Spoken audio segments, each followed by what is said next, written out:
ನಮ್ ಚಂದಾಪುರ್ ಕಡೆ ಈ ಸ್ಪಾಟ್ ಅಲ್ಲಿ ಸಿಗೋ ನಾನ್ ವೆಜ್ ಪ್ಲಾಟರ್ ಮತ್ತೆ ಮಂದಿ ತಿನ್ನಕ್ಕೆ ಏನ್ ಜನ ಬಂದಿರ್ತಾರೆ ಗುರು. ಗ್ರೂಪ್ ಅಲ್ಲಿ 5 ಮೆಂಬರ್ಸ್ ಬಂದು ₹1000 ಬಿಲ್ ಮಾಡಿದ್ರೆ ₹250 ಒಬ್ರಿಗೆ ಬೀಳುತ್ತೆ. ಅಷ್ಟು ಅಫೋರ್ಡಬಲ್ ಪ್ರೈಸ್ ಅಲ್ಲಿ ಇದೆ. ಫ್ಯಾಮಿಲಿ ಫ್ರೆಂಡ್ಸ್ ಎಲ್ಲಾ ತರ ಕ್ರೌಡ್ ಬಂದಿರ್ತಾರೆ, ನೀವೇ ನೋಡ್ಬೋದು. ಜಾಗದ ಹೆಸರು ಬಂದು ಟಿಕ್ಕಾ ಕಬಾಬ್ಸ್ ಅಂತ, ಚಂದಾಪುರ್ ಮತ್ತೆ ಆನೇಕಲ್ ರೋಡ್ ರಾಮಕೃಷ್ಣಪುರ ಗೇಟ್ ಹತ್ರ ಬರುತ್ತೆ. ನನ್ನ ಫ್ರೆಂಡ್ಸ್ ಜೊತೆ ರೀಸೆಂಟ್ ಆಗಿ ಇಲ್ಲಿ ಬಂದಾಗ ಸ್ಟಾರ್ಟರ್ಸ್ ಅಲ್ಲಿ ನಾನ್ ತಗೊಂಡಿದ್ದು ಹನಿ ಚಿಲ್ಲಿ ಚಿಕನ್ ಲಾಲಿಪಾಪ್ ಮತ್ತೆ ಸ್ಟೀಮ್ಡ್ ಚಿಕನ್ ಮೋಮೋಸ್ ಅಂತ. ಟೇಸ್ಟ್ ಮಾತ್ರ ಪ್ರತಿ ಒಂದರದ್ದು ಅಲ್ಟಿಮೇಟ್ ಆಗಿತ್ತು. ಇನ್ನು ಹೆವಿ ಫೇಮಸ್ ಮತ್ತೆ ಫಾಸ್ಟ್ ಮೂವಿಂಗ್ ಆಗಿರೋ ನಾನ್ ವೆಜ್ BBQ ಪ್ಲಾಟರ್ ಮತ್ತೆ ಆಲ್ಫಾ ಮಂದಿ ರೈಸ್ ತರಿಸಿದ್ವಿ. ಅಬಾಬಾಬಾ, ಆ ಪ್ಲಾಟರ್ ಅಲ್ಲಿ tandoori chicken, fish tikka, prawns tawa fry, chicken BBQ wings ಅಂತ ಕೊಟ್ಟಿದ್ರು.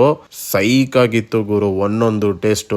ಆ ಮಂದಿ ರೈಸ್ ಅಂತೂ ಹೇಳಂಗೆ ಇಲ್ಲ ಬೇಡಿ, ಒನ್ ಆಫ್ ದಿ ಬೆಸ್ಟ್ ಗುರು ನಾನು ತಿಂದಿರೋದ್ರಲ್ಲಿ ಅಂತ ಹೇಳ್ತೀನಿ.